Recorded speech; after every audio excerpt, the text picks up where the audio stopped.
मेरे प्यारे दोस्तों, मैं आपके अमरीन नासिर। आई थिंक हमारा देश आज फिर से एक गुलाम देश बनने वाला है। शायद आपको पता नहीं है कि यह देश फिर से एक कंपनी की, एक कॉरपोरेट की ये गुलाम बनने वाला है।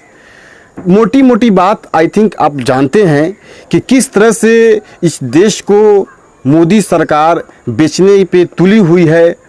सबसे पहले कि आपने ये भी सुना होगा कि यहाँ का एक भगोड़ा विजय माल्या यहाँ के करोड़ों रुपया को लेकर आज विदेश में भागा हुआ है।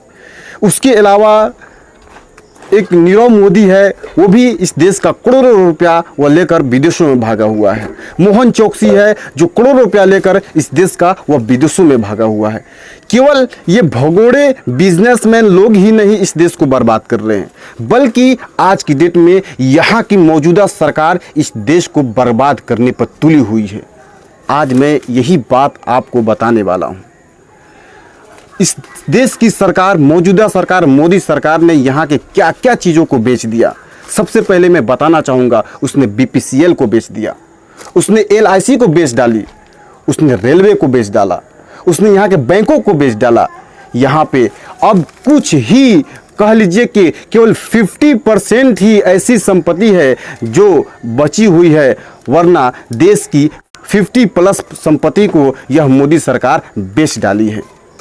अब यह देश फिर से एक कॉरपोरेट का गुलाम होने वाला है। मैं आपको बताना चाहूँगा कि यहाँ की एक कॉरपोरेट है जो इस देश के 23 ऐसे राज्यों है जिसके टर्नओवर से ज़्यादा टर्नओवर एक कॉरपोरेट की है। आपको क्या लगता है, ये मजाक आपको समझ में आ रहा है? एक कॉरपोरेट कंपनी की टर्नओवर 23 राज्यों से ज़्यादा हो जाना, इसका मतलब कि एक कॉरपोरेट के हाथों में देश है।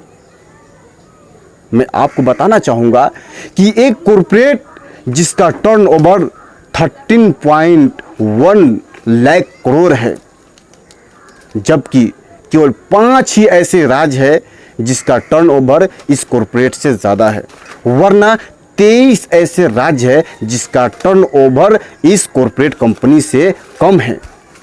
और वह कॉरपोरेट कंपनी कौन है? आई थिंक आप जानते हैं, वो रिलायंस कंपनी है। आज यह देश रिलायंस कंपनी का फिर से गुलाम होने वाला है।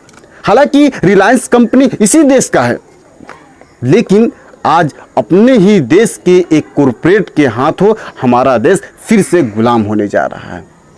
इस देश की लगभग 15+ संपत्ति इस देश की सरकार ने उसके हाथ में बेच डाला है, और इसकी खबर हमारे देश की जनता को अभी तक नहीं है। कुछ बुद्धिजीवी लोग हैं जो कुछ पढ़े लिखे हैं, जो मीडिया से जुड़े हुए हैं, जो टीवी चैनल पे हमेशा न्यूज़ को देखते हैं, लेकिन वह केवल न्यूज़ को देखते हैं। उसके पास इतनी क्षमता नहीं है कि वह आवाज़ को बुलंद करे, उसके पास इतनी क्षमता नहीं है कि इस देश को बेचने से रोका जाए, उसके पास इतनी क्षमता नहीं है कि इस सरकार को मुंहतोड़ जवाब दे और इस सरकार को रोक दे इस देश की संपत्ति को बेचने के लिए। उसके पास इतनी क्षमता नहीं है। वह चुप अपने मुंह में सत्तू बांधे बैठे हुए हैं, उसके पास आवाज़ तक नहीं है। आखिर इस देश की जनता कब तक सोई रहेगी? अगर याद रखिए, अगर इस देश की जनता सोई रही, अगर आप सोए रहे, तो अनकरीब वह दिन आएगा कि एक दिन यह देश एक कंपनी के हाथों गुलाम हो जाएगी। और गुलामी क्या होता है आपने तो जानते ही होंगे। 200 वर्षों तक हमारा देश एक कंपनी के हाथों में गुलाम था। 1947 से पहले यही देश एक कंपनी के हाथों में गुलाम था, वह ईस्ट इंडिया कंपनी थी जो अंग्रेजों की थी। आज फिर से यह देश रिलायंस कंपनी के हाथों यह गुलाम होने जा रहा है। आखिर आप अब नहीं जागेंगे तो कब जागेंगे?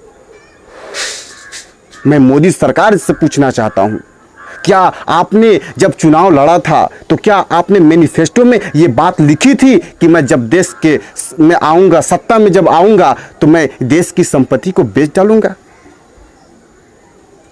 ये अधिकार आपको किसने दिया है कि आप देश की संपत्ति को बेच रहे हैं?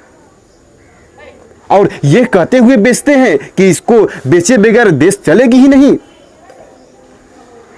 आपका बजट फेल हो गया, आप फेल हो गए सरकार चलाने में, आपकी नीति फेल हो गई, अब आप इस देश को फेल करने चले हैं। तो याद रखिए, हम सब इस देश को फेल नहीं होने देंगे। हम जैसे नौजवान जो इस देश में बड़ी संख्या में पढ़े हुए हैं, मैं उन शिक्षित नौजवानों से, जो पढ़े लिखे व्यक्ति से मैं कहना चाहता हूं, आप जागिए। अगर आप आज नहीं जागेंगे तो अनकरीब ही वह दिन आएगा कि आप और हम सब एक कंपनी के गुलाम हो जाएंगे। आप जागिए। वह कंपनी विदेश की कंपनी नहीं है, वह कंपनी कोई फॉरेन कंट्री के लोग उसको लीड नहीं कर रहे हैं, बल्कि इसी देश की वह कंपनी है, रिलायंस कंपनी है, जो इस देश को गुलाम बनाना चाहती है, जिसके हाथों में यह मोदी सरकार इस देश की संपत्ति को बेच डाला है और बेचने के कगार पर भी है। लेकिन इस देश की जनता इस बात को अभी नहीं समझ पा रही है। आई होप कि यह वीडियो देखकर मेरे नौजवान इंस्पायर होंगे, उनको बात समझ में आएगी और वह देश के लिए आवाज़ उठाएंगे। मैं चाहूँगा कि मेरे प्यारे दोस्तों, अगर आपको यह वीडियो देख रहे हैं और अच्छी लग रही है तो इस वीडियो को अपने दोस्तों को पहुँचाइए और उन शिक्षित लोगों को, उन तमाम लोगों को जो देश के प्रति उनकी सोच है, जो देश को चाहते हैं कि मेरा देश विकास करे, तो उनके पास इस वीडियो को पहुंचाकर उनको जागरूक कीजिए और देश के हित में आवाज़ उठाने के लिए उसके लिए उनको कहिए और उनको कहिए कि देश के लिए आवाज़ उठाए, और आप भी जहां भी है वहां से आवाज़ उठाइए। चलिए, थैंक यू बहुत।